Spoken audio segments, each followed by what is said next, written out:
Amigos, compañeras, compañeros, oyentes de Radio Caput, aquí estamos un lunes más con ustedes en esta tarde. ¿Qué les puedo decir? ¡Qué fin de semana, eh! Fuerte hoy levantarse, o mejor dicho, duro fue anoche dormir. En fin, para algunos, para otros seguramente no, pero para nosotros que venimos ya de una semana terrible de violencia y de malos entendidos y de malas cosas que decían en la prensa, en fin, lo que estamos acostumbrados siempre. Bueno, acá estamos en Somos Grandes, yo soy Raquel Márquez, quien le habla, estamos con la operadora nuestra, que es Noelia Goldberg, en el estudio de Chicha Mariani, con la colaboración de Eduardo Zanardi. Y ya tenemos en el piso a nuestros invitados, que los voy a presentar brevemente, en un segundo, un ratito. Pero previamente quería hacer no sé, me parece que es importante decir algo, lo que ocurrió el otro día en el Obelisco, que claro, los argentinos padecemos de hechos tan sucesivos, tan rápidos, tan continuos, que ya todas las noticias de ayer ya son viejas. Pero en realidad no puedo dejarlo pasar, porque me pareció un hecho aberrante. Estábamos hablando todos estos últimos programas de lo que está pasando en Jujuy, que también es aberrante. Y bueno, y ahora pasa también acá, en la ciudad de Buenos Aires, con la policía de la ciudad de Buenos Aires. Y uno tiene que reflexionar, no es casual, ¿no? Larreta y Gerardo Morales.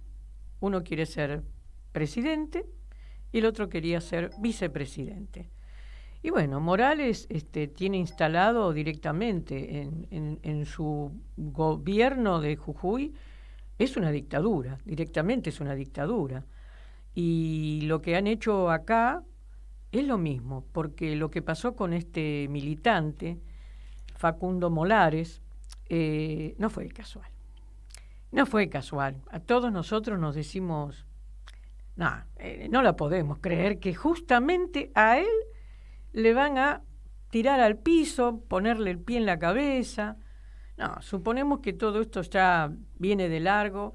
Y bueno, simplemente voy a leer un poema que estuvo circulando y me parece que es lo mínimo que podemos hacer, más allá de rechazar este desastre que hicieron ese día a personas que, bueno, estaban ahí hablando en contra de la votación, en contra de las elecciones, estaban pidiendo un voto en blanco. Bueno, tenían el derecho de manifestar lo que querían. Pero dice así: ha muerto un revolucionario. Estamos invitados a la gala donde la mismísima muerte, la huesuda, dejará su túnica negra y hará a un costado su guadaña para calzarse un traje y colgar una medalla, tantas veces postergada. El fascismo está de fiesta. Lo que no pudo el Plan Colombia-Uribe y los paramilitares, lo que no pudo la juventud cruceñista, el golpe boliviano y Áñez, lo hicieron la policía de la ciudad, Bursaco y Rodríguez Larreta. Dejar la selva y el antiplano para caer bajo la bota contra el asfalto. Dejar en cada espacio, en cada camino, en cada lucha, un jirón de vida. La muerte condecora a sus verdugos porteños. Que sean pocos los que asistan a su fiesta, aunque aturdan con sus parlantes y sus pantallas, que sean pocos.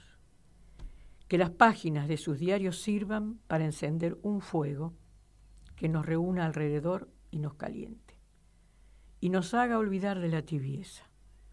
Ha muerto un revolucionario. ¡Viva la revolución! Bueno, es dura, pero sirve también para la reflexión. Más allá, aquel que lo conozca, más allá que las personas puedan estar de acuerdo o no con la actitud de este compañero, era un hombre que se jugaba por un pensamiento, por un ideal, y que luchaba en todos los lugares que fuera de la patria grande para llevar su pensamiento. Y acá, bueno, es cierto, mirad, por todo lo que pasó, y una bota lo dejó ahí, inerme. Bueno, ahora vamos a empezar directamente al programa, porque hoy tenemos dos invitados más que de lujo, porque queremos recorrer un poco lo que está pasando en nuestro país, queremos hablar un poco de estas PASO, que viene bien, aunque ya estuvieron haciendo evaluaciones desde anoche, todo el mundo haciendo análisis, y no vamos a terminar de hacer los análisis porque corresponde. Así que, bueno, les voy a presentar. Acá estoy con el exdirector gremial de la CTA de los Trabajadores de la Mesa Nacional, que es Héctor Cabrera. ¿Qué tal, Héctor? ¿Cómo te va? Bienvenido. Bienvenido a Somos Grandes. Gracias por el espacio. Y también estamos con el secretario de Jubilades de FOETRA, el gremio de los telefónicos, Fernando Montero. ¿Cómo andamos, Fernando? ¿Cómo te va, Raquel? ¿Qué decís? Bien, muy bien. La verdad que hoy estoy chocha. Tenerlos a ustedes al lado mío es tener una compañía excelente, que son dos cuadrazos políticos, gremiales, que la siguen peleando. Y bueno, queremos tener una charla para que también los oyentes puedan compartir o no las cosas que ustedes y nosotros vamos a charlar acá. Yo les quería primero decir para que se presente, porque esta presentación que hice es, bueno, una cosita nada más. Pero bueno, a ver, Héctor, contanos un poco cómo empezó tu militancia. Bueno, yo toda mi escuela primaria la hice en la época del peronismo, así que... y en el año 1955 me encontró en San Jorge, provincia de Santa Fe, que es una ciudad bastante industrial, y mis hermanos, que eran todos mayores que yo, eran dirigentes de la Unión Obrera Metalúrgica. Y bueno, cuando cayó el peronismo, vinieron los oligarcas a enlazar los bustos de Eva Perón y de Perón, y mis hermanos se fueron a la plaza y yo me fui con ellos. Bien. Tenía 15 años, pero parecía que tenía 10, ¿viste? Por ejemplo. Entonces, bueno, es la figura que más me marcó para mí, para toda la vida, es verlo a mi hermano, abrazado al busto de Perón, que lo arrastraban por el piso, y él prendido. Qué dolor. Y mis otros dos hermanos, a las piñas con el resto de los que estaban ahí, ¿no? Bueno. Así que empezaste de a poquito. Ahí fue mi bautismo de fuego, el comienzo de la militancia. Y bueno, y después ya en la escuela secundaria ya entramos con los centros de estudiantes, y bueno. ¿Vos sos docente? Sí, ahí ya fui el secretario general de los empleados de comercio en esa época en San Jorge. Fui el adjunto de la CGT en los años 60, 63. En el 63 claro. Tomé ahí. En plena resistencia. Y vine a los congresos donde estaba José Alonso, Rucci, Bandor, Abelino Fernández, claro, y otros tantos compañeros, ¿viste? De esa época. Me acuerdo que yo, en nombre de la CGT de San Jorge, vine a proponer una nueva semana de lucha, ¿viste? Y bueno, quedé a la derecha de José Alonso, ¿viste? Porque José Alonso llamó a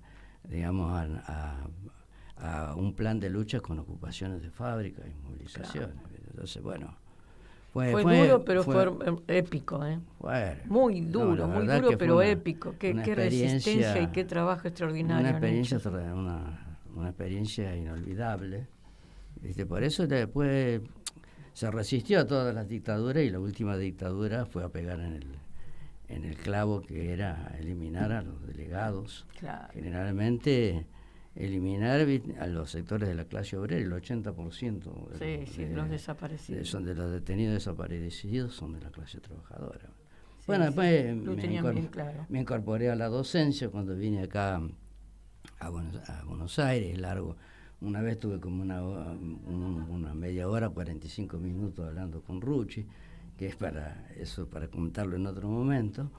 Y después me ingresé a la docencia y bueno, me vinculé a los grupos que después formamos el SUTEBA. la CTA. Qué luchador. Y bueno, sí, y el acá gremio estamos. docente. Y acá estamos. Y acá estamos. Bueno, ahora le vamos a dar la palabra a Fernando Montero, que también tiene lo suyo, porque yo acá no ando con chiquitas, yo traigo a compañeros que se la jugaron y se la siguen jugando, ¿no, Fernando?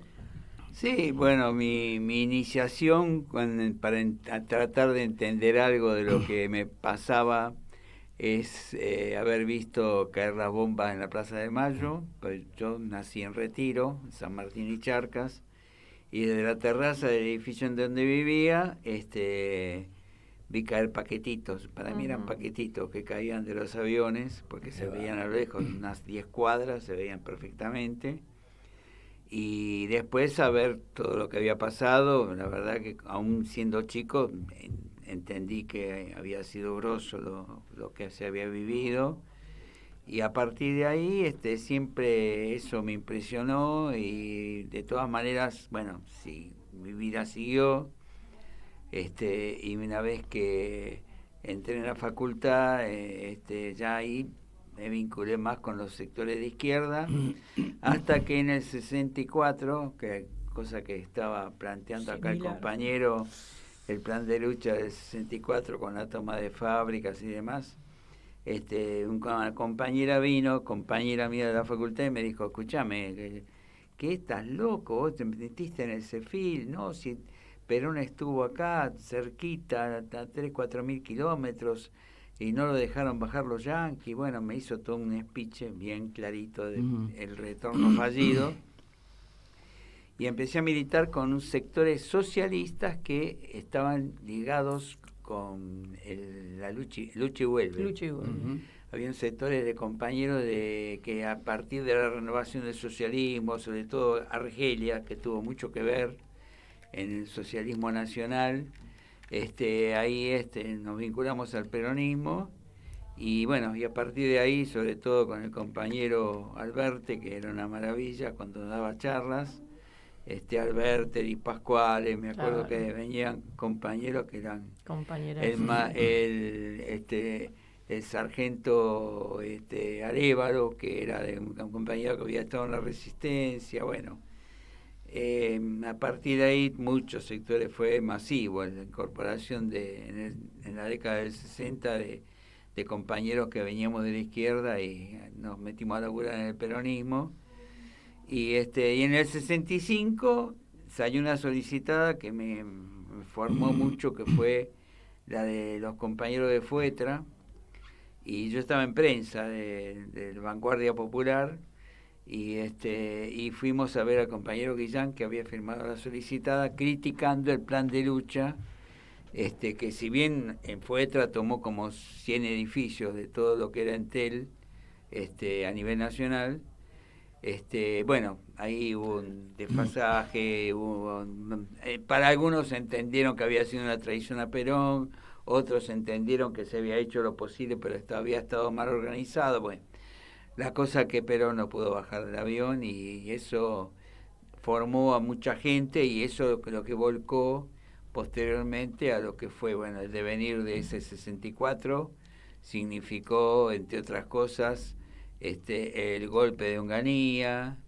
entre otras cosas, la CGT de los argentinos en el 68, y bueno, hechos importantísimos que se dieron fundamentalmente a nivel del movimiento obrero, y que todos los que veníamos con una corriente de incorporación al peronismo, o digamos que después terminamos siendo el peronismo de izquierda, como le decíamos nosotros, y tuvimos en el peronismo de base, fundamentalmente los que veníamos de una corriente más sindicalizada, bueno, y ahí nos incorporamos al peronismo. Bueno, después ya pasó la historia, hubo otras luchas y otros frentes. Las mismas luchas. Bueno, y ahora vamos a hablar un poquito, vamos a entrar a este siglo, porque esto que estamos hablando es ya del siglo pasado, ¿viste? Ahí está. Hay casi un siglo. Sí, así que bueno, bravo por nosotros que todavía acá estamos. Acá estamos. Hasta el último cartucho. Hasta el último cartucho. Bueno, un poco queríamos entrar en esta charla de cómo ven las cosas hoy. No sé si quieren primero hacer una pequeña síntesis de cómo veníamos, de las posibilidades que hoy tenemos como frente, como unidad del campo popular para ver cómo podemos cambiar esta duro revés que fueron estas elecciones, ¿no es cierto? Y bueno, ¿qué piensan ustedes? Después lo vamos a ir desgranando, ¿no? Porque tenemos unos minutos. Claro. Entonces, pero bueno, a ver, no sé, ¿qué es el primer impacto o lo primero que pensaste, tanto sea por la campaña, tanto sea qué pensabas antes, qué pensás ahora? No, yo creo que los que tenemos un grado de responsabilidad y que tuvimos antes, sobre todo, ahora ya no tanto, siempre supimos que el enemigo era el imperialismo y que eso, cualquier lucha que lleváramos adelante, suponía tener un enemigo muy poderoso, y eso nunca se nos escapó de todos los que nos formamos en la resistencia, en la Secretaría de los Argentinos, en el devenir del movimiento obrero. Sabíamos que el enemigo es muy, muy importante y que a veces dejaba bombas de tiempo que eran muy eficientes. Y desgraciadamente nos pasó eso, es decir, un vuelco en la historia del año 2015 que posibilitó que la derecha se hiciera cargo del poder. En 4 años armó un paquete tan bien armado que desmoronó, no hizo perder la conciencia de lo que fue el gobierno kirchnerista, pero desmoronó muchas de las conquistas y sobre todo colonizó a muchos. Eso fue lo más jodido, que nos encontró en el 19, entre pandemia, todas las cosas que sabemos, pero fundamentalmente desatar un paquete que nos dejaron con el Fondo Monetario, un empréstito a 100 años, que nos impotentizó para poder resolver las contradicciones de los sectores más humildes, que eso fue lo más jodido. Sí. Y eso posibilita que hoy tengamos este voto sorpresa a Milei, que no es tan sorpresa, porque si uno lleva adelante o ve las consecuencias de lo que se fue armando, sabía que esto no era gratis, que esto iba a traer serias consecuencias, y bueno, eso es lo que estamos viviendo las consecuencias de una impotencia de poder resolver las contradicciones y darle soluciones a los sectores más humildes del país. Claro. Estos son los sectores que desgraciadamente están trabajando con bronca, porque nos fijamos un voto que hay en los sectores más urbanos y más, es como que hubo una resistencia a esta colonización, y ahí armamos un eje de fuerza, sobre todo en el conurbano, en la provincia de Buenos Aires, en algunos sectores que pudieron aguantar el cimbronazo. Y donde no pudimos llegar con militancia, donde la colonización fue más fuerte, esos son los votos que desgraciadamente hoy estamos pagando la consecuencia con Milei. Y muchos no fueron a votar. ¿Y cuál es tu mirada? Después entramos para hablar para el futuro, ¿no? Pero ahora quería primero yo comparto con las reflexiones que hacía Fernando.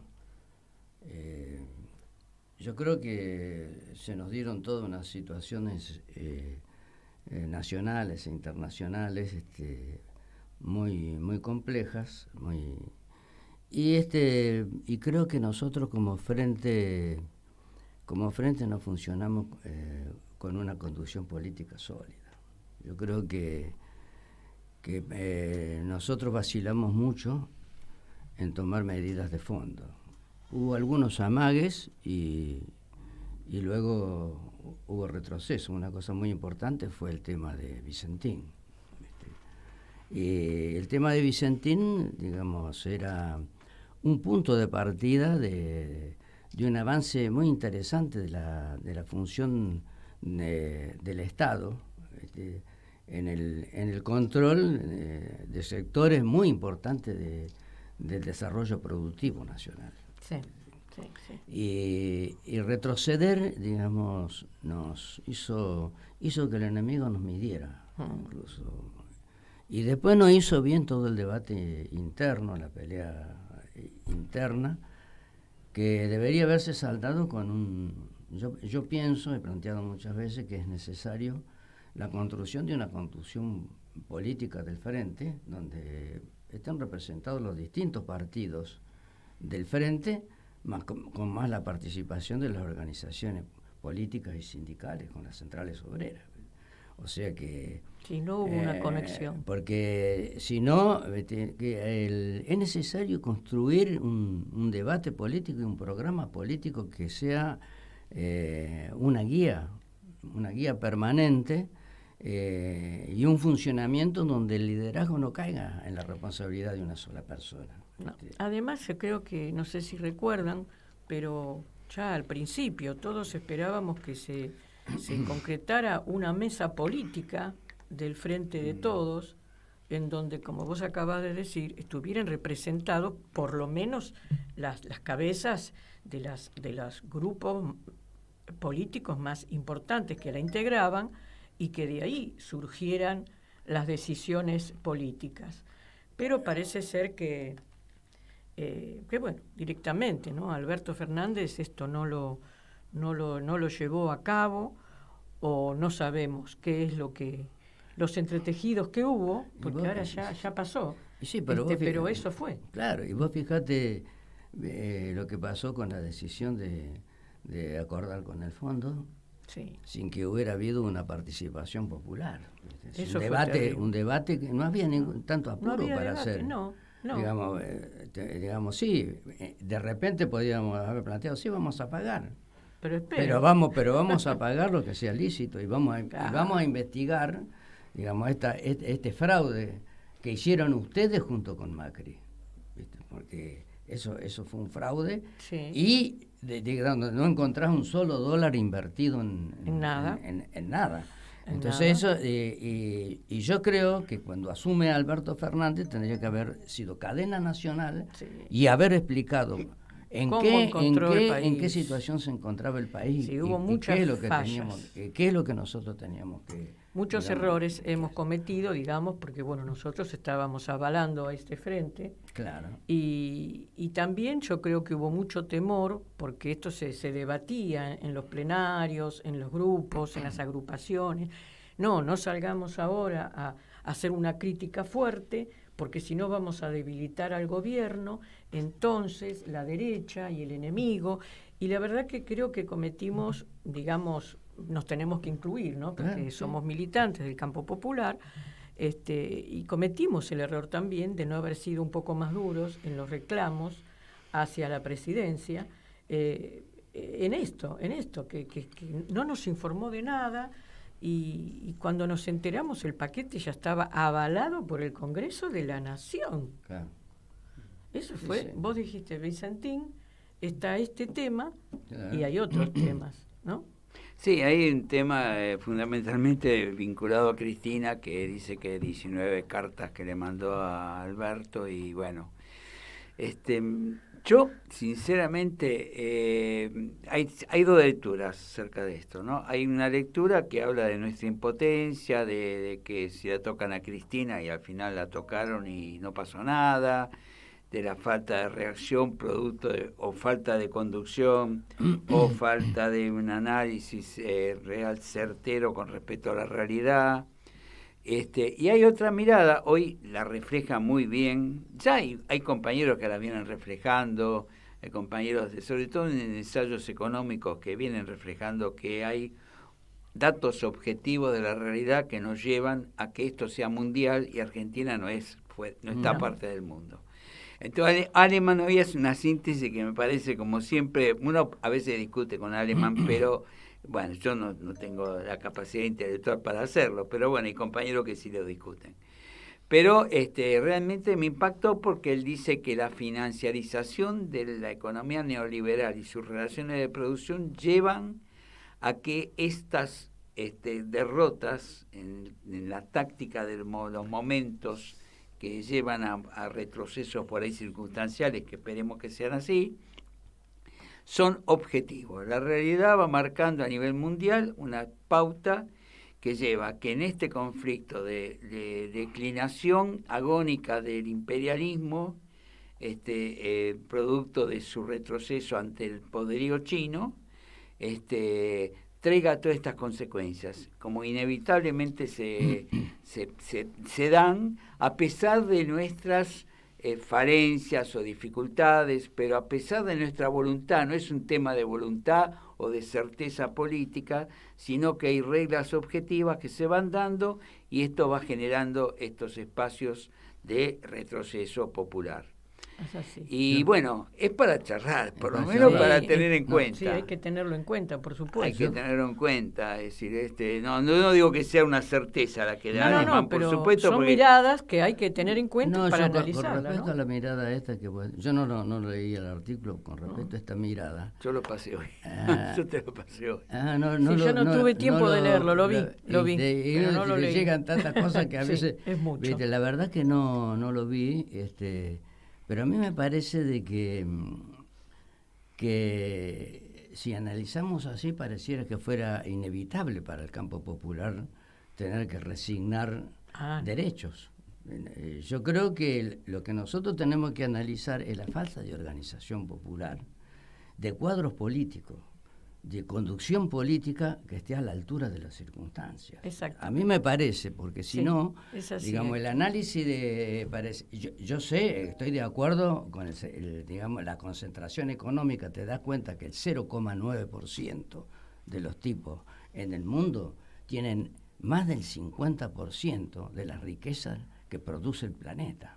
Sí, es inconcebible. ¿Entendés? Bueno, ahora vamos a hacer vamos a hacer un pequeño corte, una tanda, y después vamos a entrar a esto que acabas de decir, porque creo que a partir de ahí vamos a ver qué se hace para octubre. Hacia adelante. Exactamente, pero les quiero presentar ahora a un cantante. Vamos a escuchar un tema que es de Gabriel Torres, que es un cantautor, un juglar, un músico, un poeta, y que está referido a esto, a la resistencia y a todo lo que nos pasó a nuestro pueblo y a nuestra corriente.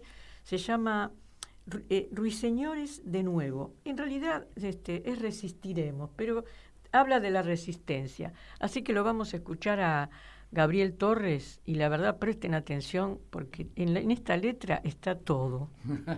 Qué bueno.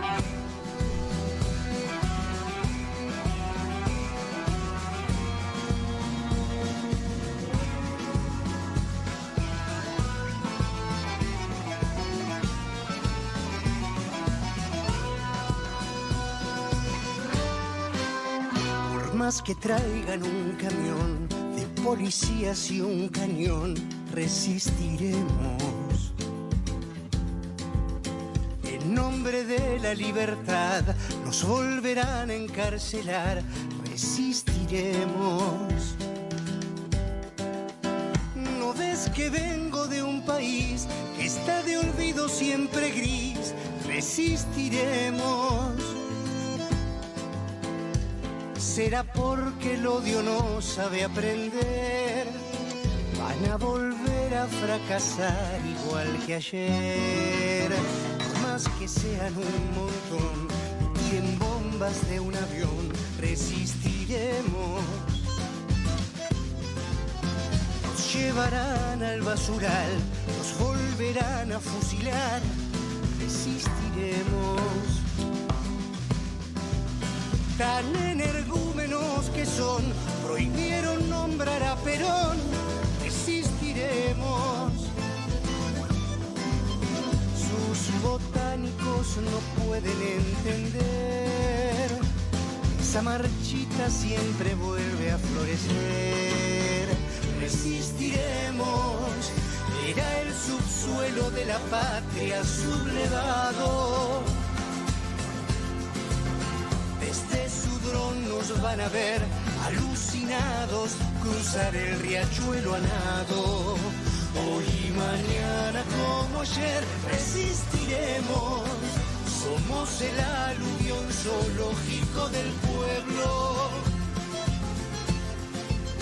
que no pudieron suprimir nosotros y los 30.000.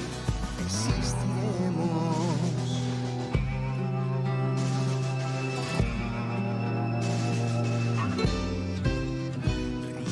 Todos en el tribunal nos volverán a condenar, resistiremos. Vendrán con todo el cotillón del odio y la televisión, resistiremos. Te va a llegar el celular, van a tirarnos a matar, resistiremos. Porque siempre tras la noche sale el sol, ningún sapo va a callar a un ruiseñor. Resistiremos, mira el subsuelo de la patria sublevado. Desde su dron nos van a ver, alucinados cruzar el riachuelo a nado.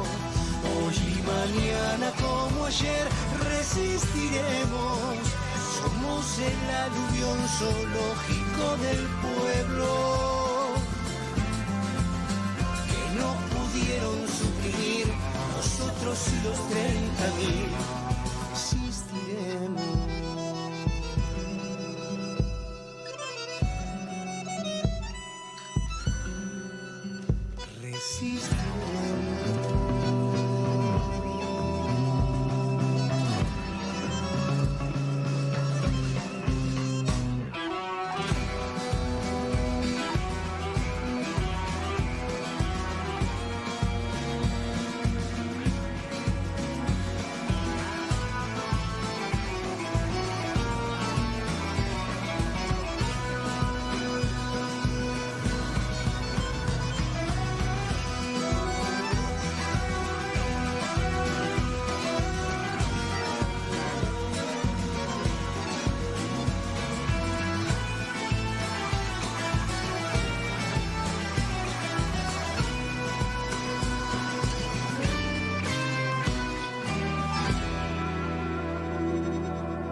Cinco, 4, 3, 2, 1. ¿No quieren?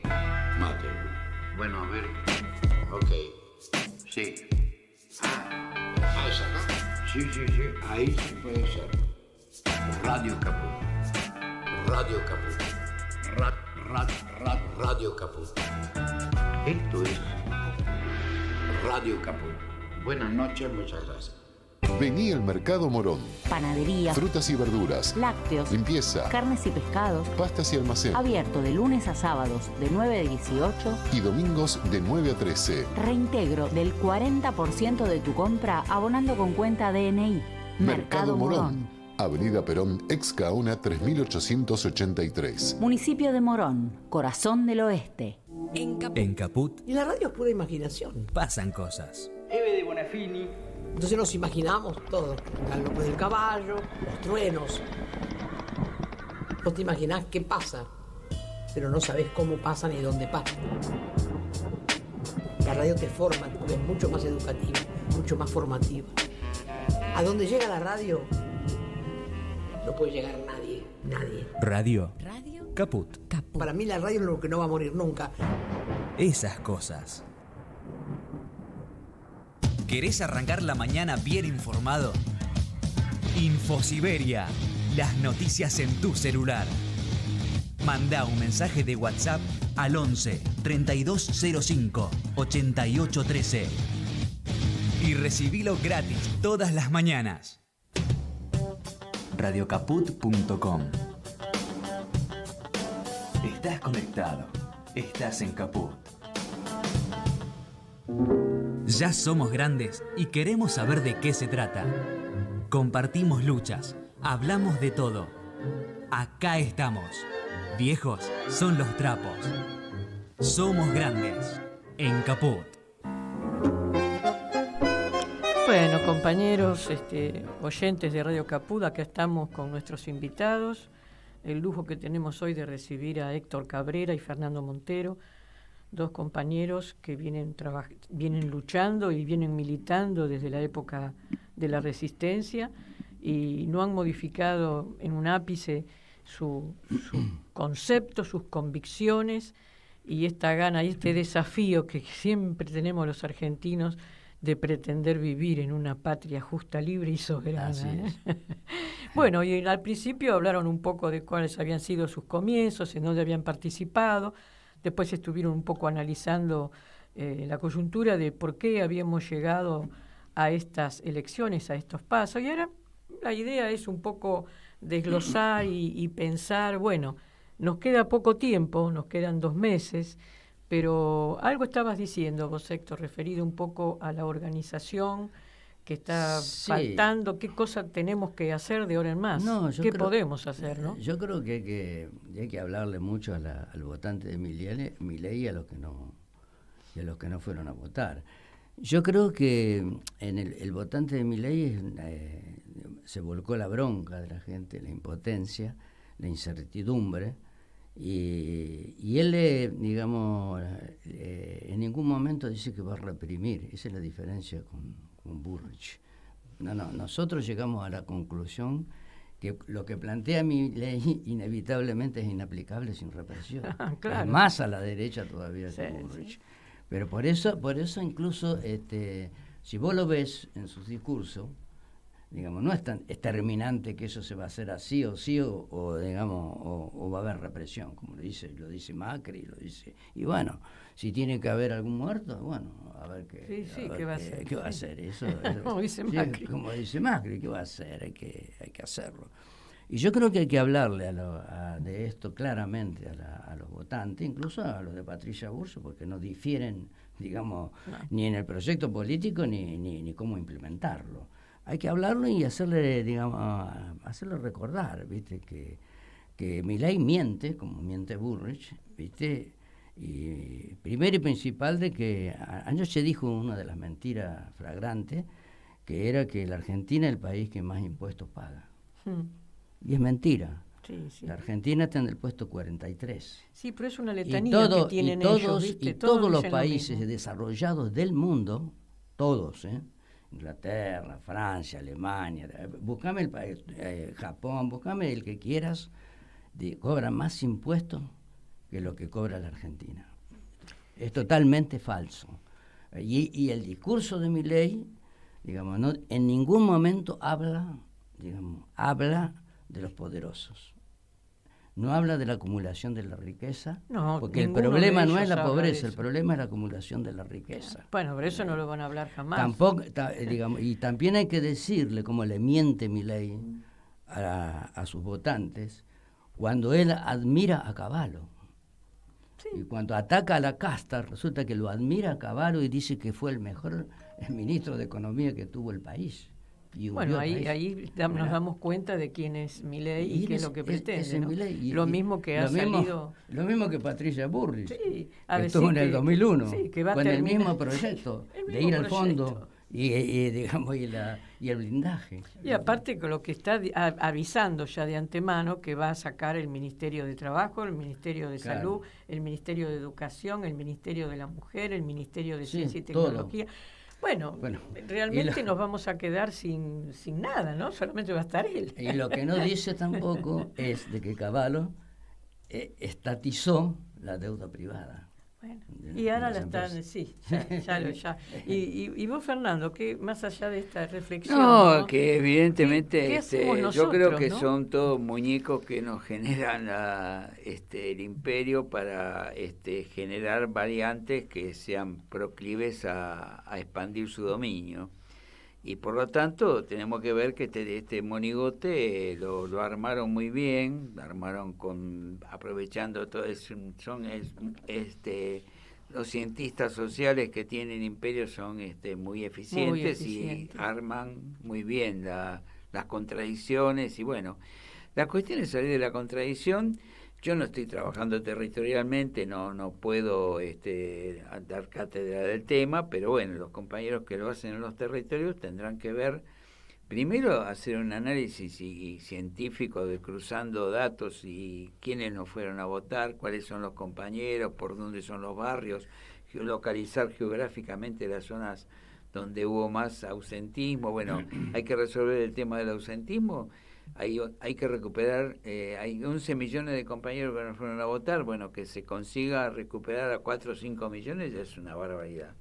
Tenemos que llegar Es decir, como el padrón son 35 o 36 millones, hay que tratar de llegar como mínimo a duplicar lo que tenemos hoy. Hoy tuvimos 6 millones y medio, hay que tratar de llegar, perdimos por 200.000 votos junto con el cambio, es decir, 6 millones 700 sacaron ellos y 7 millones Milei. O sea, estamos en los 6 millones y medio, tenemos que tratar de llegar a 12, recuperando votos de Milei, es decir, aplicando en lo posible. El problema es aplicar medidas económicas que favorezcan al pueblo. Van a estar tratando de ser serruchadas por el Fondo Monetario. Ese es el pelote que tenemos. Ya empezaron hoy. Y bueno, claro, hay una devaluación, hay un aumento de costo de vida, hay nuevamente inflación. Y van a tratar de que vos tengas que apenas respirar y estar siempre con la nariz en la línea de flotación para que nunca puedas generar políticas propias con autonomía, porque tenés el paquete ese, la piedra de 400.000 millones de kilos que te dejó estos tipos del macrismo. Sí, o sea que hay que ver cómo se pelea con eso. Yo la verdad que ahí está que en el gobierno Massa es suficientemente hábil como para hacerlo, esperemos que le salga algo de la galera como en su momento le salió Cristina. Entre Cristina, ¿no?, y él, yo creo que tiene que haber un armado que posibilite que alguna cuestión realmente no sea toda impotencia y que podamos empezar a resolver algunas Fernando, cuestiones. ¿Vos no pensás que justamente tanto Cristina como con él, que seguramente esto lo están hablando, no tienen un plan B? Porque el plan A era, pasar los 30 puntos, llegar a 35 puntos y ser segundo, no en votación individual, sino como agrupación política, para entrar directamente, digamos, más tranquilo o tener asegurado el balotaje. Claro. Ahora, de no ocurrir esto, supongo que tienen que... Si yo estoy pensando en un plan B, y lo estuve pensando desde antes, yo quiero entender que ellos también lo están pensando, ¿no es cierto? Tienen que tener un plan B, porque si no se les da aumento, un aumento fijo, como se está pidiendo, ¿cuánto hace que muchos sectores de los trabajadores le están pidiendo un aumento fijo, lo mismo que para los jubilados? Y si eso no se hace, a la gente hay que hablarle, ya no hay que empezar a hablarle, esto es lo que yo estoy conversando también con muchos, ¿no? Hay que dejar de lado el tema en este momento de hablar de ideología y hablar de una manera más simple para llegar a la gente. El problema, y que la gente llene la heladera. Fundamentalmente hay que entender que es una cinchada. No estamos trabajando solos en este terreno, el enemigo está jugando muy fuerte. El enemigo va a tratar de trabajar para darnos en la línea de flotación de los sectores más politizados, que evidentemente están en el conurbano, están en sectores urbanizados con trabajo formal, ahí donde ganamos, ahí va a tratar de hipotecarnos cualquier acción que hagamos, y esa va a ser la pelea, tratar de afirmarnos y consolidarnos en los sectores donde ganamos. Y nos va a tratar de sabotear cualquier trabajo de recuperación de sectores que perdimos. Bueno, va a ser una cinchada y no vamos a jugar cada uno lo que se le ocurre y va a poder desarrollar libremente lo que cada uno pueda armar. Tenemos que pensar que el enemigo está, Laura Richardson dijo, la generala Yankee dijo claritamente, ustedes tienen agua, tienen gas, tienen litio, o sea que eso lo queremos y lo vamos a pelear a muerte. Entonces tenemos que ver que no vamos a jugar solo en esta recuperación de 2 meses. Tenemos que hay que marcar la cancha. Y yo realmente no soy un estratega, soy un militante político-social. Evidentemente los compañeros que tienen más desarrollo y más capacidad de resolver situaciones y conflictos, Cristina, por supuesto, y Massa, son tipos que han trabajado en estos temas. Y bueno, hay que ver cómo arman el campo de batalla, cómo se desarrolla y cómo nos hacen jugar a todos, porque tenemos que jugar todos. Ahora, claro, yo comparto totalmente con Fernando. Y ojo, acá tenemos que poner todo sobre la cancha. ¿Qué te parece la actuación de los intendentes, de los gobernadores? No, y justamente acá tienen que jugar a fondo, intendentes, gobernadores, tienen que jugar a fondo la CGT y la CTA, tienen que jugar a fondo las organizaciones sociales. Acá hay que romperse el alma, Sí. digamos, y digamos para generar la conciencia de a quién nos estamos enfrentando, como decía recién Fernando. Acá no estamos enfrentando a Juntos por el Cambio, a ver si nos entendemos. Por supuesto que no. No, yo creo de que en cierto modo, incluso yo como planteaba en este artículo de Clave de la Provincia, digamos, hay que concientizarse que votar, digamos, a la Unidad por la Patria, la Unión por la Patria, que no me sale nunca el nombre, ¿viste?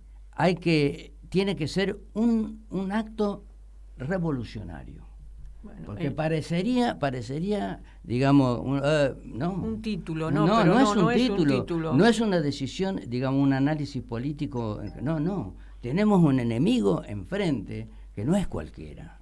¿No les parece que tenemos que empezar a tener una actitud un poco más confrontativa? Porque hasta ahora lo que hizo el gobierno fue de una debilidad y de retroceder de una manera espantosa, aparte sin tener una buena comunicación con el propio periodismo, porque estaba ahí Cerruti los jueves, que ahora desapareció, ni siquiera está los jueves, y que sinceramente no.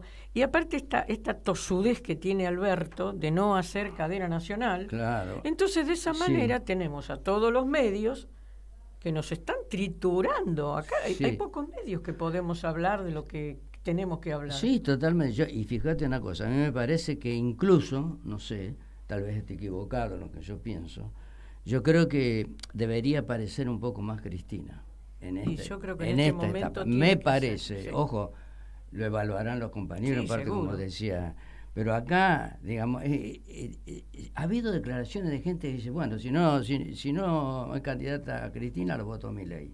¿Viste? Había gente que ha opinado así. ¿Viste? Porque no creen en nadie. Exactamente. Entonces, además, digamos, además hay una cuestión fundamental que hay que entender. Digamos, que el enemigo acá no es el gobierno, el enemigo son los empresarios. En un país, ¿dónde se ha visto que en un país que crece, digamos, se pierde, digamos, el poder adquisitivo del salario? Digamos, pierde, retrocede el salario en un momento de crecimiento. Se está haciendo una política que es para los que tienen el poder entonces, económico, por eso digamos, no para el nos trabajador. presentan cosas que son falsas. Por ejemplo, nos presentan la inflación como si la inflación fuera un virus, una cosa que... ¿Quién la hace? Yo no lo hago la inflación, a ver, no me hago cargo. Porque yo voy a comprar, la inflación la encuentro todo el día en las góndolas, pero ¿quién hace la remarcación de precios? Los empresarios hacen las remarcaciones. Sí, ellos son muy débiles. Bueno, eso por un lado. Y por el otro lado, digamos, no se entiende de que la inflación y esta situación que estamos enfrentando es la puja distributiva. Es la puja distributiva. Y no hay grieta, es mentira. La grieta es la fisura de una misma cosa. Y acá no se está peleando una misma cosa. Hay una lucha de clase, digamos, de los poderosos con los que menos tienen. Eso tiene que quedar claro. No existe la grieta. La grieta existe como si yo te diga, aparto esa hoja, porque la hoja es lo mismo, digamos. Y digo, pero en la sociedad no es lo mismo. Hay lucha de clase, hay disputa. Hay disputa concretamente por la distribución de la riqueza. En varias oportunidades lo dijo Cristina. Yo no voy a ser imparcial. Exactamente. ¿Lo dijo? Claro. Yo voy a estar del lado donde hay que estar. Pero este gobierno es como que, ¿viste? Y hay otro concepto que hay que desterrar, digamos. Hay que desterrar el otro concepto de que el salario es un gasto. Ah, por supuesto. El salario es la inversión, digamos, mal considerada por las empresas, es la inversión. Y si no tienen trabajadores, no tienen producción, el esfuerzo no tienen físico el esfuerzo físico e intelectual del trabajador es una inversión. ¿Qué te parece? No es un gasto. Y si no, que hagan ellos toda la producción solitos, ¿viste? Y si no, ¿qué quieren? Que seamos esclavos. Realmente quieren volver al preperonismo. Claro, no había leyes de ningún tipo y se explotaba a todos los trabajadores. Entonces se tiran contra los sindicatos. Porque justamente, digamos hay que obviar los convenios colectivos. El convenio colectivo de trabajo que fija para todos, digamos, el salario. Ellos vienen por eso, si lo dicen claramente. Si no estás vos... Algo más directo que creo que hay que trabajar mucho con los compañeros es que vienen con el déficit fiscal cero. Y el 60% del déficit fiscal es el sueldo nuestro, de los jubilados. Claro. Y los jubilados, precisamente, muchos siguen votando por la derecha. Exacto. Entonces hay que entender que eso lo tienen que entender. Alguien tiene que hablarle con fuerza como para que lo entiendan. Va a ser difícil en tan poco tiempo, difícil, sí, porque esta es una construcción y es un tema cultural, este tema que vos también habías mencionado de la colonización. Sí, estamos colonizados también por el enemigo. Sí. Y hay mucha gente que no se da cuenta, que vota y está votando contra sí mismo. Sus propios intereses. Sí, totalmente. Eso es gravísimo. Sí. Y otro tema que a mí y supongo que ustedes, el tema de los medios, que es algo que Alberto, yo lo he dicho en varias oportunidades, pero él no quiso... con un decreto volver a poner los decretos que sacó Macri por decreto, anuló parte de la ley de medios. Es la política de los amigos. Claro, esto no va más. Mi amigo Larreta, le decía amigo a Lula como le decía amigo a Larreta, y no es así. No son amigos. Entonces, esa cuestión... Vamos a ir como cerrando las ideas, pero tenemos todavía unos 4 minutos, así que a ver, ¿qué planteamos concretamente? ¿Qué pensamos que puede llegar a ocurrir en octubre? Si estamos dispuestos o no a dar esta pelea. Yo creo que uno de los temas centrales me parece que los que tienen mayores facilidades para ver el campo desde una distancia que les permita ver cómo se mueven las piezas y cómo hay que hacer para resolver este intríngulis que es difícil. Que nos den tareas, que den tareas a todo el mundo, que nos den espacios de desarrollo de la tarea y que podamos poner a trabajar el campo popular todos con una visión lo más parecida posible, lo más precisa posible, lo más eficiente posible y a recuperar el voto popular, a recuperar la fuerza de que el voto transforma, porque si no es como que la política no sirve para nada, y ellos han colonizado mucho con ese tema, y hay que tratar de descolonizar a los compañeros diciéndole la política es tu única herramienta, sin política no podemos resolver las contradicciones. Bueno, volver a generar un relato lo más eficiente posible para convencer a los compañeros que tienen que ir a votar como deben votar. Así es, ¿no? Sí, yo comparto con lo que dice él. Yo creo que tenemos que construir un discurso para los jubilados, un discurso para los trabajadores. La CGT tiene que es la que tiene las grandes fábricas, tiene que tomar la decisión de hacer asambleas de fábrica. ¿Y vos para pensás debatir. Que están en condiciones de hacer eso, esta dirigencia? Mirá, hay que pedirlo, por lo menos. Hay que exigirlo. Por lo menos van a aflojar con el tema de me parece que se van a empezar a asustar. Fijo. Claro. Exactamente, porque se estuvieron negando. El otro día por lo menos la CGT. Pero el otro día cuando Massa planteó el monto fijo, Daer aplaudió. Claro. Aplaudió. Sí, yo creo que el monto fijo es fundamental. Y sí, porque a partir de ahí que pasen las paritarias, pasen la movilidad jubilatoria, todo lo demás, que ya son leyes que están establecidas. Lógicamente, ¿viste? Y eso no impide para nada la paritaria ni nada por el estilo. Pero yo creo incluso hay que hablar con mucho, es una tarea justamente del SUTEBA, de la CETERA, hablar mucho con los docentes.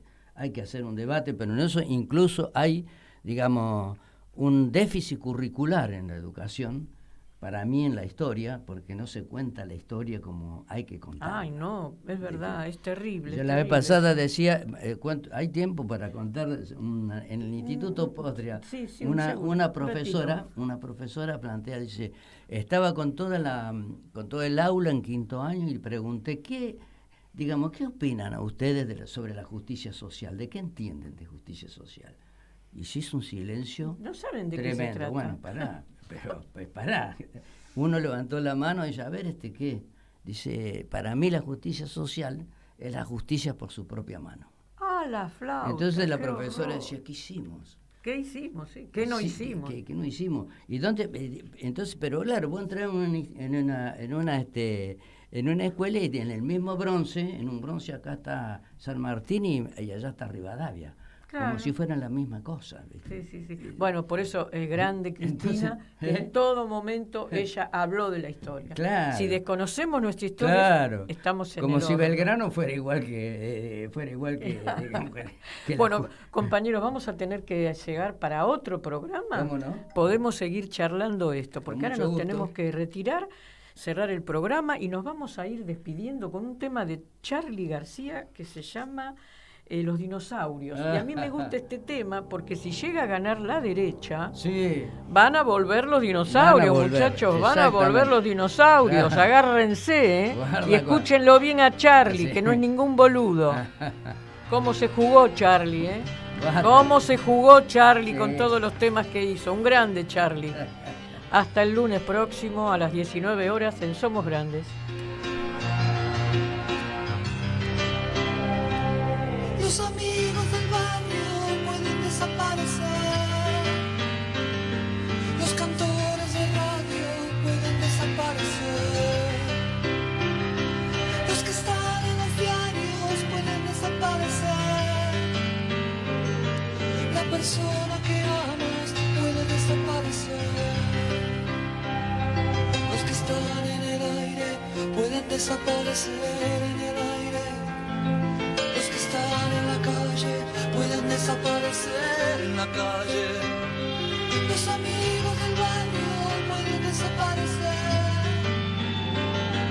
pero los dinosaurios van a desaparecer. Yo estoy tranquilo, mi amor, hoy es sábado a la noche, un amigo está en cana. Oh, mi amor, desaparece el mundo. Si los pesados, mi amor, llevan todo ese montón de equipaje en la mano. Oh, mi amor, yo quiero estar liviano. Cuando el mundo tira para abajo, es mejor no estar atado a nada. Imaginen a los dinosaurios en la cama. Cuando el mundo tira para abajo, es mejor no estar atado a nada. Imaginen a los dinosaurios en